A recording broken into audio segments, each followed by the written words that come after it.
आज फेरि मैले कुखुराको मासु ब्रोइलर ल्याएको छु। अब यसलाई म बनाउँछु। 1 किलो ब्रोइलरको मासु ग्रेभी स्टाइलमा यसलाई बनाउने हामीले।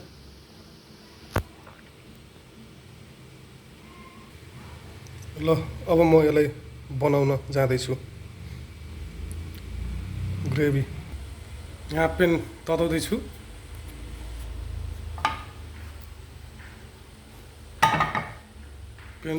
म यसलाई मजाले हामीले अब ग्रेभीको मासु बनाएर देखाउँदैछु।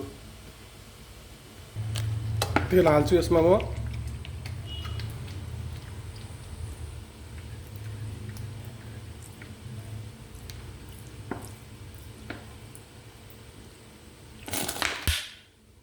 तेल हालेर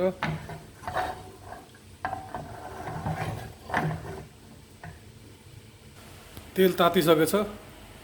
अब यसमा म मासु हाल्छु।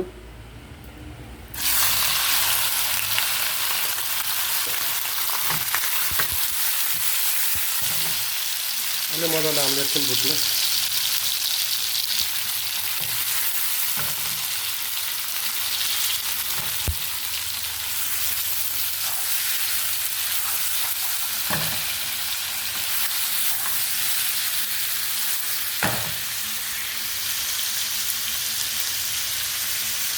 एकछिन हामीले यसलाई भुट्ने हल्का।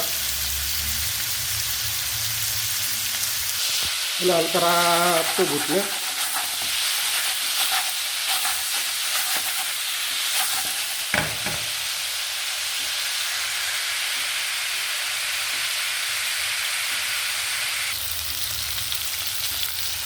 हल्का बेसार हाल्छु।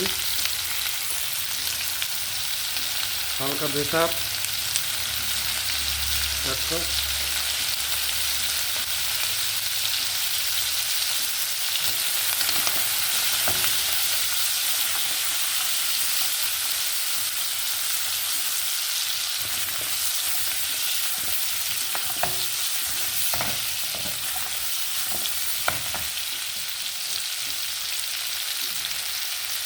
हल्का यसलाई भुट्ने बेसार हालेर।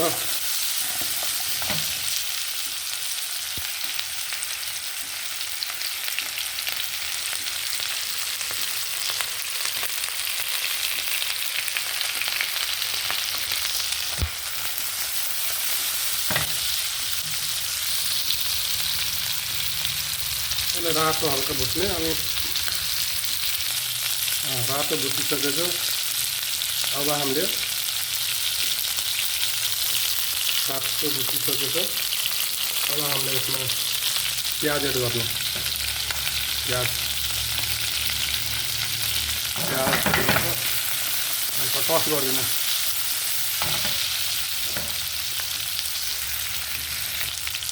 अब यसमा हामीले टमाटर एड गर्छौँ। टमाटर गोलभेडा चलाइदिनु।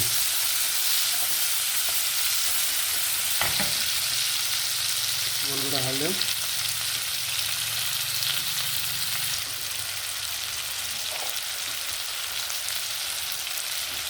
अब हामीले यसमा नुन एड गर्छौँ। 1 किलोमा हल्का ग्रेभी हुनाले हल्का धेरै हाल्नु टक्क।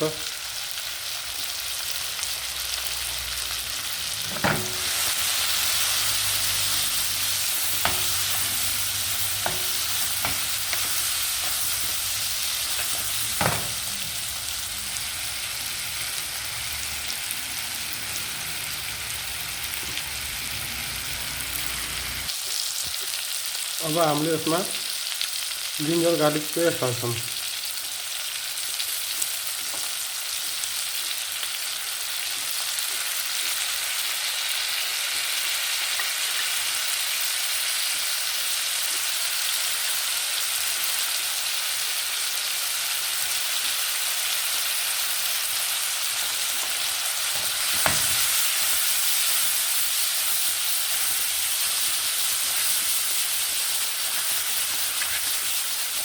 यसलाई टस गरेर हामीले एकछिन भुट्छौँ।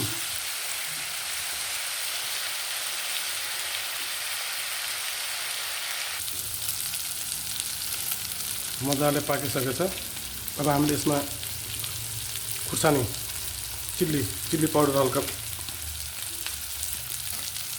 केही छैन, यो पिरो हुन्न त्यति। ल चिल्ली हाल्यौँ, यसलाई हामीले मजाले भुटेर टस गऱ्यौँ। अब हामीले हाल्छौँ यसमा रेडी भइसकेको थियो। एउटा हेर्नु कस्तो देखिएको छ ग्रेभी बनाउनेलाई। अब यसमा हामीले जिरा धनियाँको पाउडर हाल्छौँ। जिरा धनियाँको पाउडर हाल्यौँ, हल्का भुट्नेलाई हल्का। अब यहाँ हेर्नुहोस् त कस्तो देख्छ त्यो, टेस्टी देख्छ छैन। यसलाई अब यसलाई ग्रेभी बनाउनु पर्ने हो। अब हामीले पछि पानी एड गर्छौँ। ल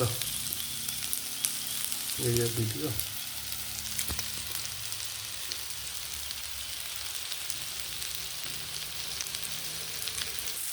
मासु पाकेर रेडी भइसकेको छ।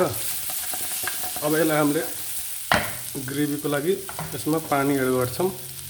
पानी थपिदिने हो।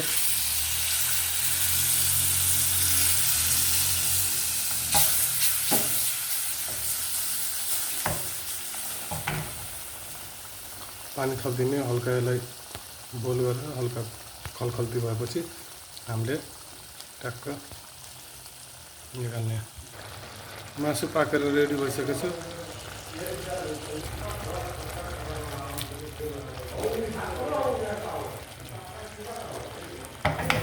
ल